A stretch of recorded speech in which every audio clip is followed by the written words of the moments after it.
Hello students, आज हम JMI study point में ये सेकंड ईयर का इंग्लिश का जनरल इंग्लिश का चैप्टर पढ़ रहे हैं, द चाइल्ड।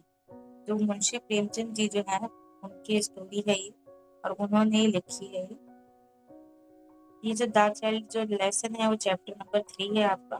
चैप्टर का नाम द चाइल्ड है, लेकिन इसमें जो गंगू और गोमती नाम के दो कैरेक्टर है जिनकी स्टोरी बताई गई है। उसके बाद प्रेमचंद जी के बारे में बताया गया कि प्रेमचंद जी की लाइफ कैसी थी, उनका जन्म कहाँ हुआ, किस तरह का बचपन रहा, उनकी पूरी बायोग्राफी बताई गई है। और उनके जो कैरेक्टरिस्टिक्स हैं, जो राइटिंग लिखने की राइटिंग स्टाइल की, और उन्होंने सोसाइटी के लिए क्या क्या कॉलम्स लिखे, क्या क्या मैगजीन्स लिखी, क्या क्या पब्लिश किया, और बहुत ज़्यादा मतलब जागरूकता फैलाई लोगों में। और देशभक्ति के लिए उन्होंने कौन कौन से मतलब पोएम्स लिखे, और जो विलेज है विलेजेस के ऊपर बहुत सारी स्टोरी बनाई। तो वो यहाँ पर हम देखने को मिलता है इस चैप्टर में, द चाइल्ड में। और ये द चाइल्ड जो चैप्टर है, इससे बहुत सारे क्वेश्चन आपके एग्जाम में आते हैं। ये सेकेंड ईयर के पीवाईक्यू मैंने चैनल पर डाल दिए हैं, पोस्ट में आप जाके देख लेना, और पीवाईक्यू की वीडियो की लिंक भी आपको मिल जाएगी। तो यहाँ पर समरी मैंने दो तरह से बताई, एक तो इंग्लिश में लिखा है, और दूसरा आपको इजी समझ में आए इसलिए इंग्लिश, हिंदी और इंग्लिश का मिक्सचर व्हाट्सएप लैंग्वेज में भी लिखा है। ये पूरी की पूरी समरी, ताकि आप पढ़ के समझ जाएं। तो फर्स्ट ऑफ ऑल तो मैं इंग्लिश में बता देती हूँ आपको, उसके बाद अगर आपको नहीं समझ में आता सीक्वेंस वाइज में इंग्लिश इंग्लिश और इंग्लिश दोनों मिक्स करके बताती हूँ। फर्स्ट में कह रहा है, Premchand made a huge contribution to literature which is why he is considered one of the India greatest writer.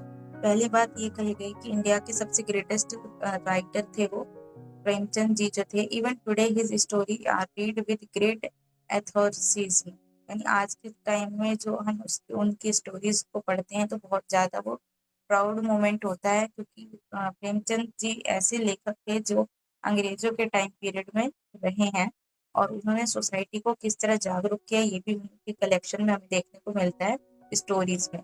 His collection of stories was very rich despite the many hardship he faced in his life. उनकी life में उन्होंने जो hardship को face किया वो बताता है, इनकी स्टोरी में झलकता है। हिज फर्स्ट स्टोरी दुनिया का सबसे अनमोल रत्न was published in 1907 यानी 1907 in the मैगजीन जमाना मैगजीन में दुनिया का सबसे अनमोल रत्न इनकी मैगजीन छपी थी।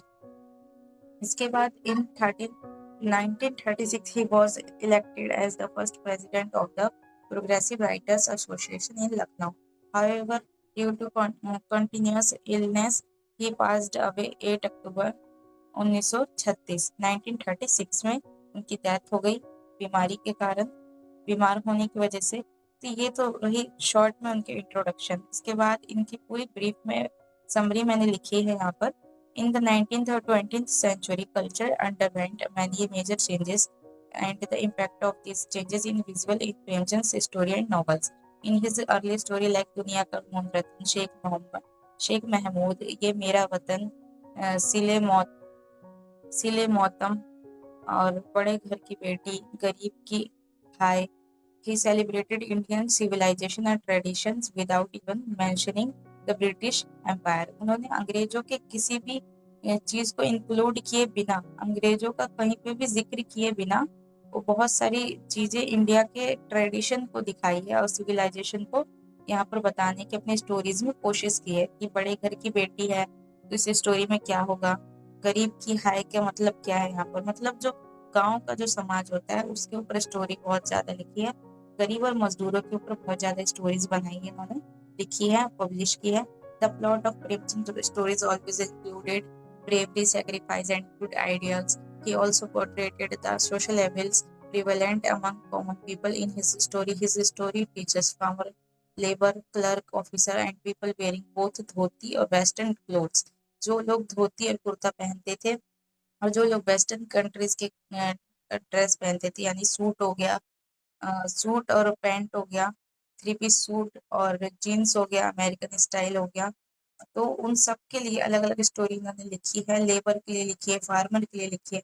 He also showed the exploitation और ऑफ ऑर्डिनरी विलेजेस बाय प्रेसिस्ट यानी पंडित, लैंडलॉर्ड्स यानी जमींदार, एंड मनी लैंडर्स यानी कि भूमि संपत्ति,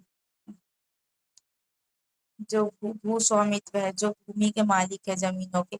ये हाईलाइटेड प्रॉब्लम बिटवीन हिंदू और Muslim, Hindu and Muslim, but always emphasised unity between the two religions. वो हमेशा हिंदू मुस्लिम के बारे में बताते हैं अपनी उसमें पोएम्स में, स्टोरीज में, कि किस तरह से हिंदू मुस्लिम साथ एक समाज में रहते हैं।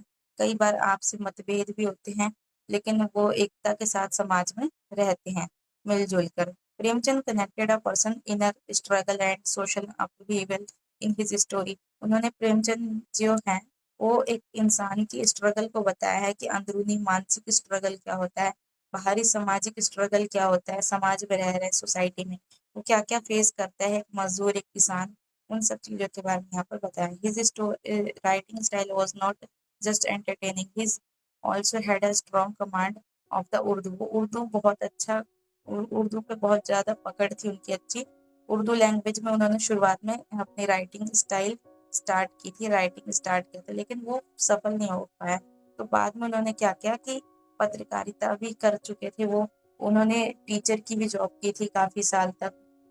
और अपनी कॉलेज कॉलेज की पढ़ाई करने के बाद बहुत ज़्यादा गरीबी में लाइफ जीने के बाद उन्होंने अपनी कॉलेज की पढ़ाई की, जर्नलिज्म किया, और जर्नलिस्ट होने के साथ साथ उन्होंने टीचर की भी जॉब की कुछ टाइम। फिर उसके बाद जर्नलिज्म को उन्होंने प्रायोरिटी दी।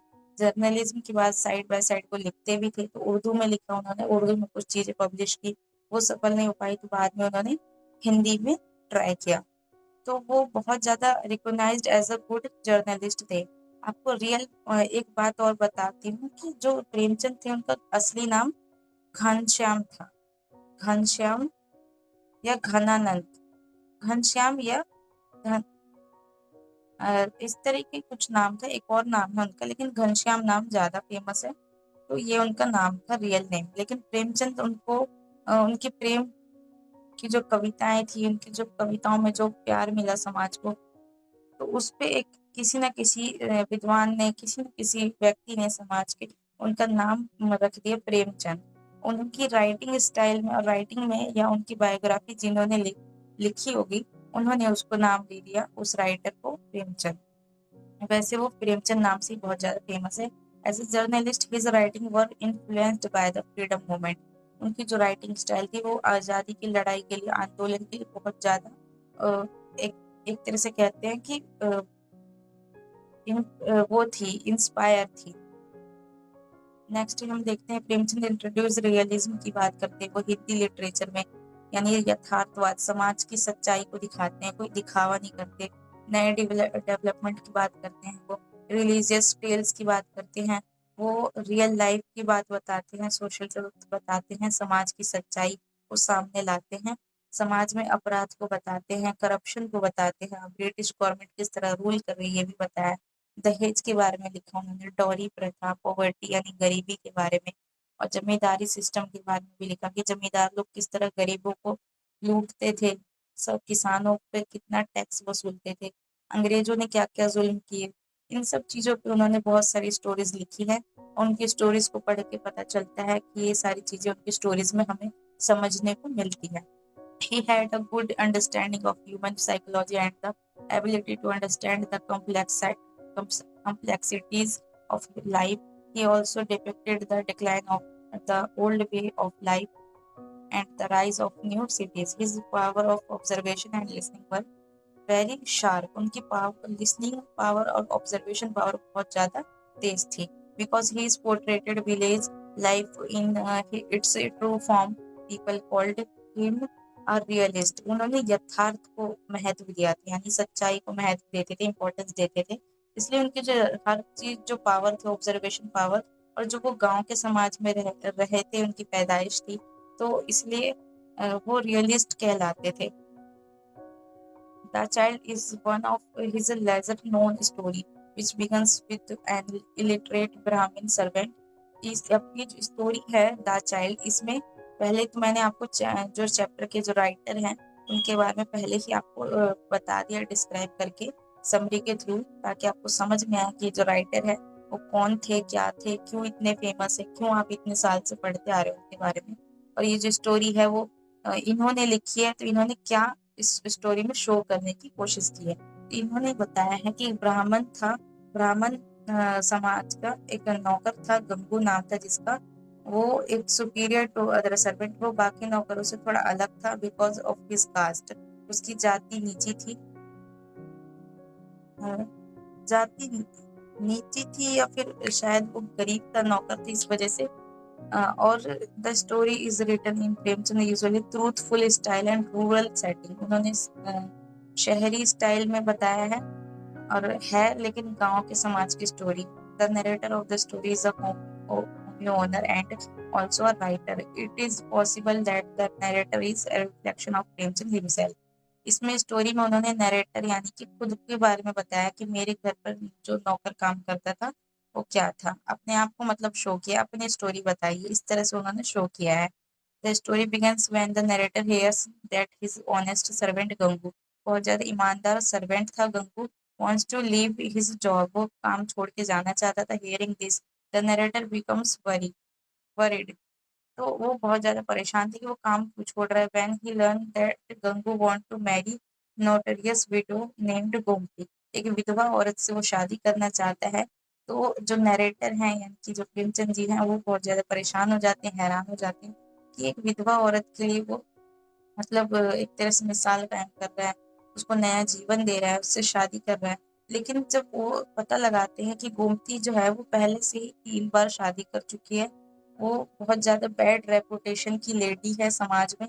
तो गंगू गंगू जो बहुत ज़्यादा अच्छा व्यक्ति है, तो उसके लिए बहुत ज़्यादा सैड फील करते हैं जो नरेटर है यहाँ पर। Just a few month after the marriage Gomti suddenly leave Gangu's house, और गंगू का घर छोड़ के चली जाती है शादी के कुछ महीने बाद। तो गोमती जो है वो घर छोड़ देती है गंगू का। तो Gangu has no idea where Gomti has gone, तो गंगू को कुछ पता नहीं होता कि गोमती कहाँ गई। सोसाइटी के जो लोग हैं उसको धोखेबाज और बहुत ज्यादा गंदे आरोप लगाते हैं, और गंगू के लिए बहुत ज्यादा एक तरह से सांत्वना देते हैं, उसको संभालने की कोशिश करते हैं कि बहुत ज्यादा अच्छा आदमी है, लेकिन गंगू की जो वाइफ है उसने उसको धोखा दिया। But Gangu keeps his faith, Gangu को बहुत ज्यादा विश्वास था गोमती पर। उसने कभी भी ये नहीं उसके खिलाफ आरोप नहीं लगाया कि वो गलत औरत है। But Gangu keeps his faith in her and does not say anything against her character, उसने गोमती के कैरेक्टर के बारे में कभी कुछ बुरा नहीं कहा। One day Gomti return the reveal that she's had gone to an unknown place to give birth to a child. Gomti एक दिन वापस आती है, वो सच बताती कि वो क्यों चली गई थी। वो एक बच्चे को साथ लेके आती है, वो कहती है कि अननोन चाइल्ड है, आप मतलब ये गंगू का बेटा नहीं था।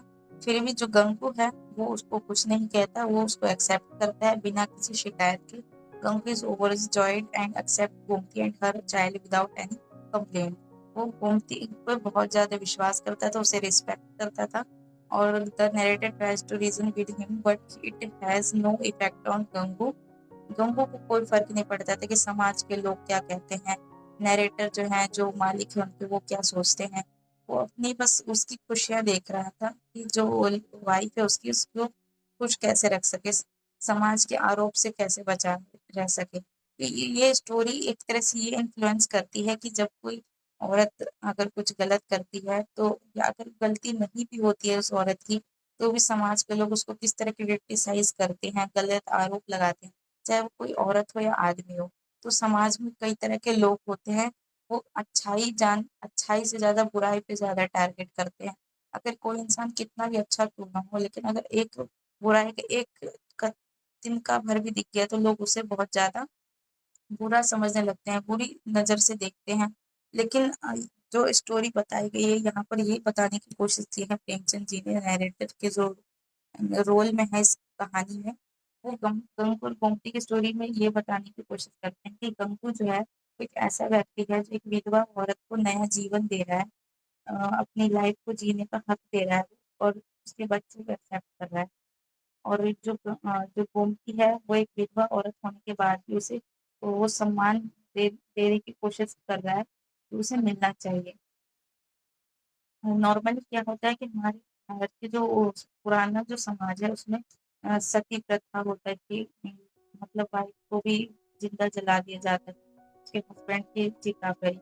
और जो बाल विवाह हुआ करते थे और ये विधवा औरत की शादी दोबारा, तो यहाँ पर विधवा औरत की दोबारा शादी हो सके विडो वुमेन की, तो इस चीज को लेकर समाज में एक मिसाइल कायम की और एक समाज में बदलाव के बारे में यहाँ पर बात की है प्रेमचंद जी ने। Gangu breaks the rule made by society, society का उसने रूल तोड़ दिया था, इसलिए बहुत ज्यादा लोग उस औरत को गंगू को तो कम ही कह रहे थे, लेकिन उस औरत के बारे में गलत बात फैला रहे थे। The caste system, the norms set for women, he becomes an example for the society. Seeing his love or loyalty and respect for his wife, the narrator is also influenced and forced to make them. अब यही चीज जो मैंने English में यहाँ पर बताई, यही चीज मैंने यहाँ पर इंग्लिश लैंग्वेज यानी हिंदी और इंग्लिश का मिक्सचर करके हिंदी में भी यहाँ पर बताया है व्हाट्सएप लैंग्वेज में। प्रेमचंद ने साहित्य में बहुत बड़ा योगदान दिया, उनकी वजह से भारत के सबसे महान लेखकों माना जाता है उनको। उनकी कहानियों में बहुत ज्यादा उत्सव और उत्साह से बड़ी एक्साइटमेंट से भरी चीजें होती है, एक्साइटमेंट से पढ़ने को जी चाहते हैं उनकी स्टोरीज को।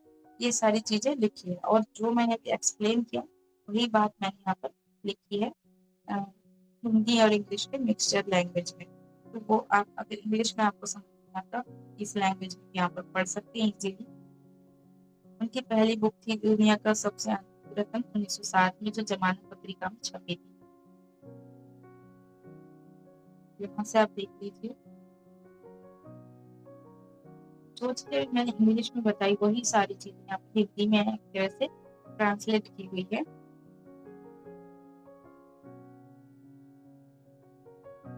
यहाँ पर द चाइल्ड उनकी एक काम जानी जाने वाली कहानी है, कम जानने वाली कहानी है, ये लिखा है यहाँ पर, जिसमें एक अनपढ़ ग्रामीण नौकर, जो गंगू था वो अनपढ़ गवार था, लेकिन उसको अनपढ़ होने के बाद भी वो बहुत ज्यादा ईमानदार और समझदार था। जो समाज के जो सोसाइटी के जो नियम है उसको नहीं मानता था। वो एक, एक औरत का सम्मान करता था, वो सबको क्रिटिसाइज करना समझता था। वो समाज के भेदभाव को नहीं मानता था, उसको एक तरह से चैलेंज करता था, चुनौतियों से लड़ना जानता था। तो यहाँ पर ये बात हुई है। कहानी हिंदी में भी दिए, विडो यानी विधवा, विडो का मतलब यहाँ पर गंगू और गुमती की पूरी स्टोरी यहाँ पर लिखी हुई है। अब यहाँ पर बात आती है, मैंने यहाँ तक आपको बता दिया कि उसकी पत्नी के लिए प्रेम, वफादारी और इज्जत यानी लव, फेथ और रिस्पेक्ट देख के जो नैरेटर है वो बहुत ज्यादा इफेक्ट पड़ा उनके दिल पर और बहुत ज्यादा प्रभावित हुए हिंदी में गंगू, और उन दोनों से मिलने जाते हैं। जो नैरेटर है उन दोनों से मिलने जाती है, गंगू और गोमती से, क्योंकि गोमती जो है वो वापस आ जाती है और बाद में ज्यादा हैप्पीनेस से दोनों रहने लगते हैं। को एक्सेप्ट कर लेता है। उसके बाद समाज के लोग बहुत तरह की बातें बनाते हैं, लेकिन धीरे धीरे सब कुछ शांत हो जाता है। मेन थीम जो है इस स्टोरी की, प्रेमचंद ने इस कहानी के जरिए दिखाया कि सच्चा प्यार, सच्चा प्रेम, विश्वास और इंसानियत जाति और सामाजिक बंधनों से ऊपर होता है। Through this story Premchand showed that true love, trust and humanity are above caste and social boundaries. यानी सोशल बाउंड्रीज को भी तोड़ देता है अगर जहाँ सच्चा प्यार और विश्वास होता है, इंसानियत होती है। इंसानियत के नाते भी इंसान बहुत कुछ एक दूसरे के लिए कर जाता है, हर लोगों से लड़ जाता है समाज में। आई होप कि आपको ये स्टोरी समझ में आई हो, प्रेमचंद की बायोग्राफी समझ में आई हो। और ये इम्पोर्टेंट क्यों है ये चैप्टर, इसी रीजन से इम्पोर्टेंट है कि इसमें प्रेमचंद जैसे ग्रेटेस्ट राइटर के बारे में बताया हुआ, और ग्रेटेस्ट राइटर एक नरेटर का रोल निभा रहे हैं, तो इन्होंने ये स्टोरी लिखी है। Thank you.